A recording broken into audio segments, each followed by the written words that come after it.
Hello, everyone. Welcome to Conversations with Sekani, a podcast for people in their 20s who are trying to figure out life and not get lost along the way. Today's guest is Julie Hitton, an author, transformational mentor, certified health and wellness coach, and Reiki master. After spending more than 30 years as a corporate executive, Julie made the courageous decision to leave behind a life of simply meeting expectations and instead pursue a deeper purpose, which is helping others reconnect with their authentic self. Through our books, including Raw, a guided journey to reclaim your voice, the Manifestors Playbook, and the Manifestors Workbook, Julie inspires people to heal old wounds, embrace self love, rewrite limiting beliefs, and create lives rooted in truth and purpose. Julie, welcome to Conversations with Sekani. It's a pleasure to have you on. Oh, thank you very much. I'm glad to be here. All right. So, Julie, I want you to take us back to your 20s, basically. So, who were you during that season of your life, and what dreams or ambitions did you have for your future? That's a really good question. In my 20s, I had no idea who I was. I was I was a girl who thought she had it all figured out and really was driven to succeed by the values of other people. So if it back then it was the American dream. It was Mm. getting a career, having getting married, having kids. It was this whole script that was already written of what normal or what people did that were successful. And none of that really fit me. None of that was really in my conversation with myself. But I was desperate to prove I was worthy and that I met expectations in the family. And so I did it. I did it the long way, but I still did it. And so I would say in my 20s, I was in the midst of trying to um, be true to these external pressures. Hmm. Wow. All right. So, looking back, what would you say were some of like the biggest lessons or challenges that you experienced in your 20s? Well, in my 20s, I learned I'm a real sensitive person, and I'm an empath, and I got my heart broken a lot in my 20s. I fell in love and trusted and would give my heart away fast and furious to people who didn't deserve it and people Mm, who showed me they did not. And I'd say in my 20s, I was just learning that not everybody is worthy of you giving them all of yourself. You've got to show up for yourself first and understand what you really want and who you really are. And then you don't need to find somebody who's going to try to fill this hole for you. And so in my 20s, I was still looking for Prince Charming. I was still looking for the perfect man that was going to make all my dreams come true instead of me making all my dreams come true. This is a little generational difference. I'm 57 now. And so in my mm, day, we grew up on Disney story princesses and Prince Charming's coming to save us. And that, it took your partner was filled your void and you filled their void. And so that's how I thought partnership was. I didn't understand it was both you come to the table whole and our company for each other on this journey. So in my 20s, I was just in the midst of all that, learning all of that wow, that didn't work out. Why not? Why didn't that, like why is my heart broken again? And it was my own doing. I came to the table not understanding what self-love looked like. I came to the table wanting someone to um, fill the void I had. I wanted someone that was going to be all in, like I was all in. And so I learned a lot in my 20s about love. Mm. Wow. All right. Thank you for sharing your experience with us. And I would like to say some of us right now are still getting our hearts broken, by the way. I guess everyone, right? So regardless of the time frame, everyone must have gotten their heart broken one way or the other. But I love that you said, you know, always you have to be the one to give yourself what you want, right? Whatever it is you want out of people, you can give it to yourself. Because most time we are taught to think we don't, all these fairy tales, Disney, we believe there's a man that would come and fill our void. But actually, we are the one to fill that void and we need to come whole, right? So thank Mhm. you for sharing that wonderful one. I'll say that'll be my takeaway from this actually. Right. I mean, you're right. I think getting your heart broken is probably part of life, part of learning. And it's if we learn from it or not. And it took me a while to learn that love isn't external, it's internal. You have to figure Mm, out how to love yourself in a real deep and true way first before the kind of love you can give and you can accept will come home. So learning to self-validate, learning that you're worthy just for being alive, learning what you can offer and what you deserve. Those are all things in your 20s. I think some of us, I shouldn't say all of us, some of us mm, we're still really grasping because we aren't quite sure who we are and what we really want. And there's a lot of growth that still usually has to happen at that time. mm, mm. Exactly. So yes, thank you, Julie. And there's this saying that goes, you are the love of your life, Mhm. right?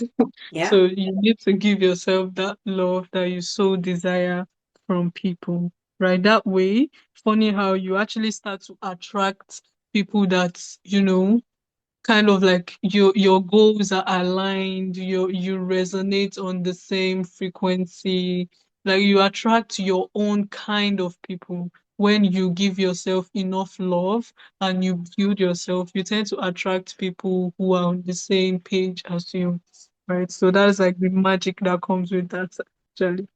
So absolutely. I mean, when you are when you wake up knowing what a great day it's going to be and what you want for yourself and what you want to offer the world, you're a magnet, you draw those things in, and it changes what you need from people or what your expectations are. You don't need anybody else to fill your cup, you're filling your own cup. So it just changes the attraction and magnetism. When you're constantly seeking something from someone, people can feel it. I need this from you to feel good. I need you to make me happy. I need this. That's that there's a real vibration to that. And when you are in your own power, when you don't need it, but hey, that feels really good. That's fun for me. It's a whole different magnetism. It's a whole different thing coming at you. mm, exactly. Wow. So thank you, Julie, for sharing that wonderful one with us actually. And yes, I want us to, now touch on your journey, right? Your journey of transformation.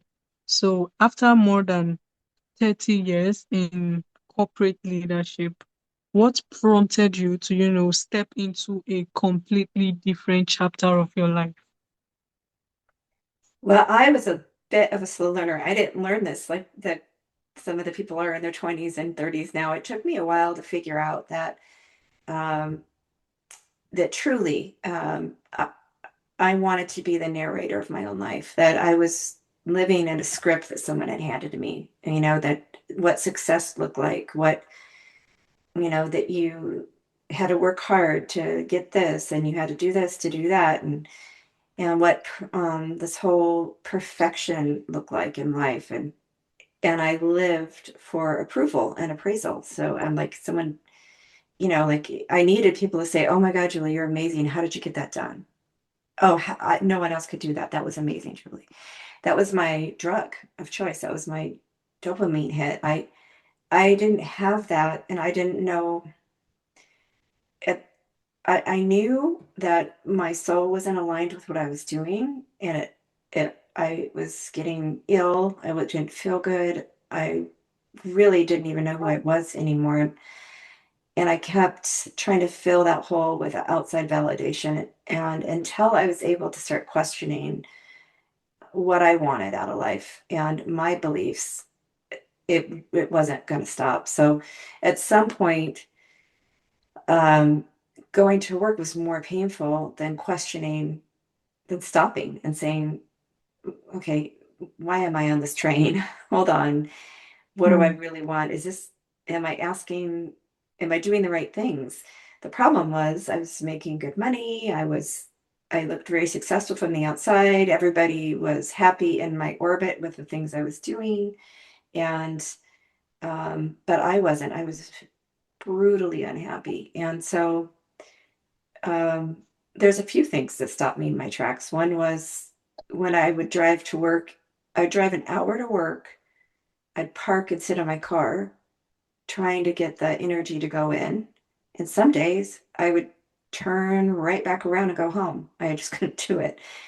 That was it. That was the time in my life where I had to really start asking questions. What are you doing? What are you doing, Julie? mm, And I would say to anybody that's feeling trapped or unhappy or in a place where they aren't sure how they really feel about something, the bravest thing you can do is start asking yourself questions.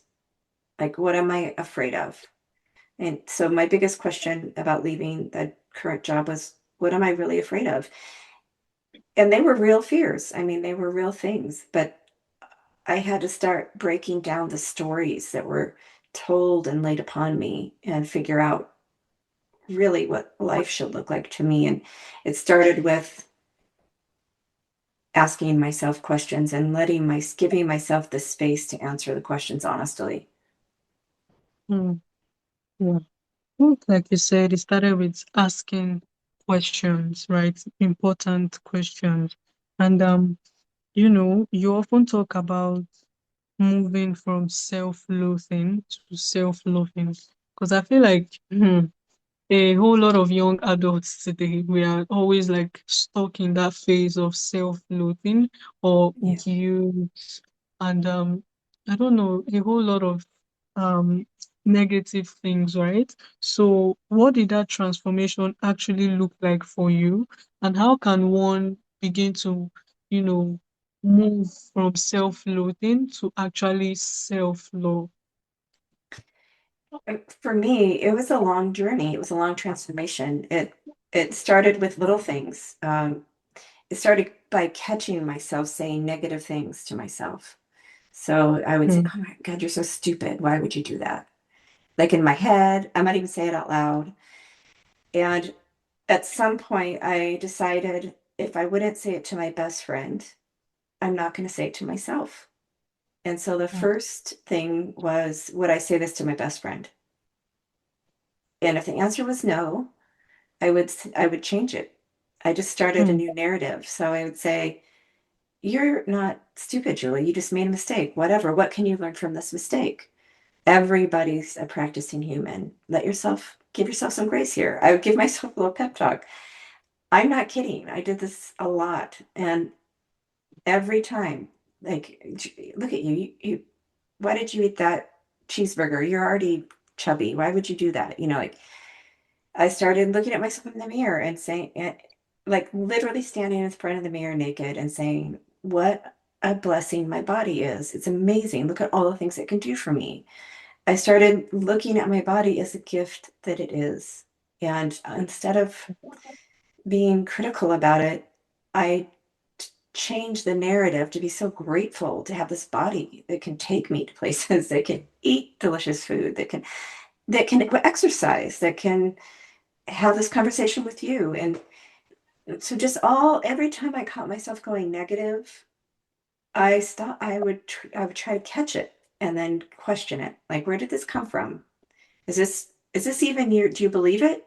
Do you believe that about Mm. yourself? And usually it was no, or yeah, but why? And just start the dialogue with yourself. I would say it's really hard for young people with growing up with all the input. And I can't imagine what it was like growing up with social media from the beginning.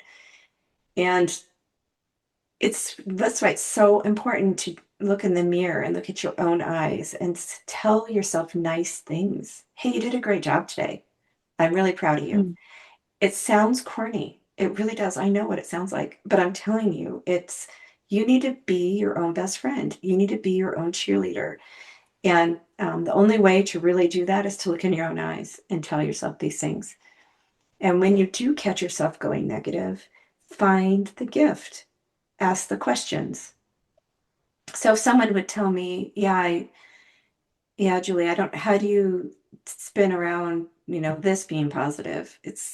Well, find the gift in it. And is it even true?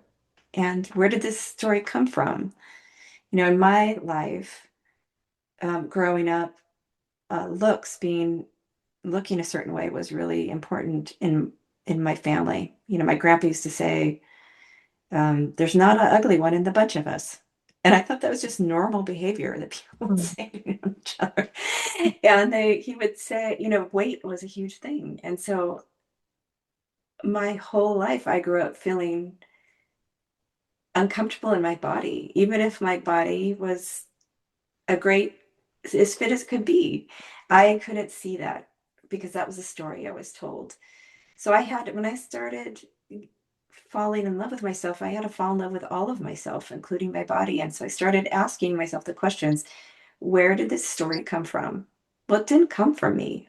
I never, little kids don't look at their body and think, oh, I'm too fat or I don't have enough muscles. They hear that. They hear that from somebody. They see it somewhere. It's not even my story. So that's always the first question I ask. Is this even mine? Mm. Yeah. All right. Thank you so much for that one. And what kept ringing in my head was when you said, ask yourself, can I tell this to my best friend? Mm. Right? So whatever word it is you're saying, can you tell it to your best friend? And that way you become more conscious of the things you tell yourself, right? Right. So, yeah. Your book, Raw, that's if I'm pronouncing it correctly, right? Yeah, It's that's good. okay. It focuses on reclaiming your voice. So why do you think so many people spend years silencing parts of themselves? I think there's a lot of different reasons for it, but we want to fit in and we want to be approved of. We want to be a part of something. And a lot of us um, never quite fit in. Maybe we're the black sheep of the family, or we're the rebel, or maybe our personality is the question. And so, I mean, fitting in it's cultural. It's primitive. It's something that we humans do to survive. So I think a lot of times the fitting in comes as a child. So we start fitting in, trying to fit in our family units or our teachers or this or that because we're trying to survive and be accepted in these family units. That's the first sign of survival and fitting in. And it's not that our parents were bad or it's not, I'm not. There's no blame or anger here. It's you have this culture that you've created in this family or wherever. It could be school, it could be all these different things. And there's a culture to it, and there's a predominant culture. And we're all born different with different lenses and different ways of feeling about things. And if you're the person or the people in the family that are outliers, a lot of times you'll shapeshift to, it's just easier, it's just easier that way. And then we as a culture, wherever you're born or raised, you have what looks like success to other people. And so if you're wanting to feel, if you don't know what you want in life, you might adapt some of that, like, oh, success looks like this, so. And it's just how our culture works. We're always trying to be quote unquote normal. And I've always been the one that didn't quite fit normal. I always was too honest. I was too emotional. I was too this, too that, and I always tried to fit back into this lane that I just didn't fit in. And so I think that's why we do it. We really want to belong. Mm. Wow. Oh, all right. So basically, it's okay to know that it's okay to not fit in, right? It's Yes, okay to it's not fit in. we weren't meant to fit in. We were meant to be Mm, who we are. We're all a gift. We all have mm, special things we bring. And so fitting in is a lot of times survival, but at some mm, point in your life, when you're ready, when you're unhappy and you don't know why, there's no reason for it. On paper, it all looks amazing. It's time to see what you sacrifice to fit. mm, mm. Exactly. Wow. All right. Thank you for that one. And another thing is healing childhood wounds, right? And inherited beliefs. The funny thing about this is some people don't even know they have like a childhood trauma, right? They are not aware. Mm-hmm. They are not aware that there are patterns that they've learned right from when they were a child, right? So how can one become, self-aware to notice patterns or wounds in their lives that they took while they were like a child? And how can we start letting go of inherited belief? Where do you encourage people to begin that journey? That is such a good question. That is the real journey. It's where we Mm, stop looking outward and looking inward. So it's not trying to place blame, trying to find who's responsible for your unhappiness. It's looking inward to see what things are making you unhappy. What inside of you do you need to work on? And so it's this is not this is one of those things that's like flexing a muscle or working out. You need to practice. You need to keep practicing, and you learn more and more about yourself the more you do it. So you uncover something, and it uncovers a deeper truth. So like, you're right. It's you first. You got to really try to stay humble and keep your mind and your heart open. If you have, here's what I tell people: the truth is flexible, integrity is not. So I might believe something today and talk to a lot of people and learn a lot more things. And a month from now, I might change my belief. That's mm, okay. We're meant to be growing. We're meant to be learning. We shouldn't lock in to one way is right because we don't mm, know. So the first thing I would say is all our beliefs, everything we are taught, all the things that we feel are right, who's to say they are? So when I mm, was a little girl, I remember one of the things I would question a lot was religion. We'd go to church every Sunday, and we were very connected. And I would ask my dad, Dad, if we're the true right religion, how, and everybody else thinks they're right, who's wrong? Like, mm, everybody has these same convictions. Like, the guy down the street is a Baptist, and this guy's a this, and this guy's a that. Who's wrong? And his answer to me was what he learned: we're right. So I would encourage everybody, no matter what it is, whether it's the way you think about money, whether it's the way you think about success, whether it's the way you think about yourself, keep your mind open and ask questions. Every time something comes up that makes you feel uncomfortable or makes you clench or makes you mad, it's a good time. That is a signal that you need to work on something. That's a gift. So a real life example for me right now in this time, after all this work I've done on myself, there's a person in my life that just irritates me, and there's no reason they should. They're a really great person. Everybody loves them, but I have this problem. And so the problem isn't with them. The problem is with me. What in me am I resisting? What do I not like in myself that I see in this other person? It's always when you have a problem, the problem is always with you. It's not with anybody else. So that's such a good starting place is when something doesn't feel good to you. Why not? Why are your feelings hurt? Okay. And this is called shadow work. This is when you start uncovering some of the things and thoughts and feelings you're ashamed of or that you buried or beliefs that you just hold on to. And this is again where questions come in and keeping the open heart. Hmm. Wow. All right. So thank you, Judy, for sharing that wonderful one with us. Actually, a guest of mine I have just joined. So so sorry Okay. about this. I I would love for finally, right, I would love for you to just, talk to someone out there, specifically younger adults, right?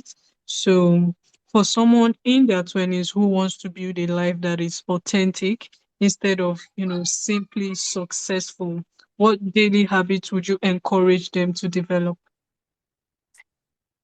Well, at first, I want to tell people this is all a practice. Nothing until you're reached enlightenment, until you're the Buddha, you're going to be practicing. So give yourself a lot of grace when you're on this path. Nobody is perfect.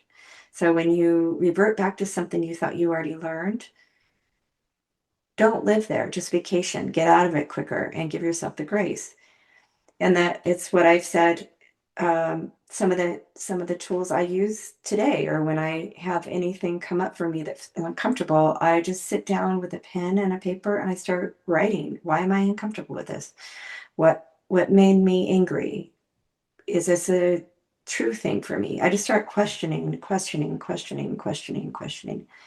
And the other thing I'll add real quick is I like to ask my angels and my guides every day to be with me, to open the doors that need to be open and close the doors that need to be closed. I thank them every day for the synchronicities. None of us are truly alone. We all have a support staff behind us. And if you ask them for help, they'll show up. So those are a couple things. Right. And like you said, none of us have to be alone, right? And No. yes, thank you, Julie. This has been amazing. Personally, I would say I've learned a whole lot, right? Oh, And before you go, where can listeners get to, learn more about you and also connect with you? well, the best place is my website. It's hellojulieheaton.com. And it's a little bit messy right now because I'm in the middle of reworking it, but it's still available and Mm. there's still information. And they can sign up for, I call them love letters. And it's basically just teachings and exercises you can do, daily practices. I'm a very practical person. So I always try to Mm. let people have something that they can work on in real life. Mm. Wow. All right. So thank you, Julie. And Mhm. I'll put a link in the show notes so it's easily accessible for listeners, right? And to my listeners, I want to say thanks for tuning in to Conversations with Sekani. If this episode sparked something in you, just as it did in me, make sure to share to someone you think might need this, and also subscribe so you don't miss out on new episodes. Once again, thank you, Julie. Do have a wonderful day ahead of you. Yes, thank you so much, Sekani, and you too.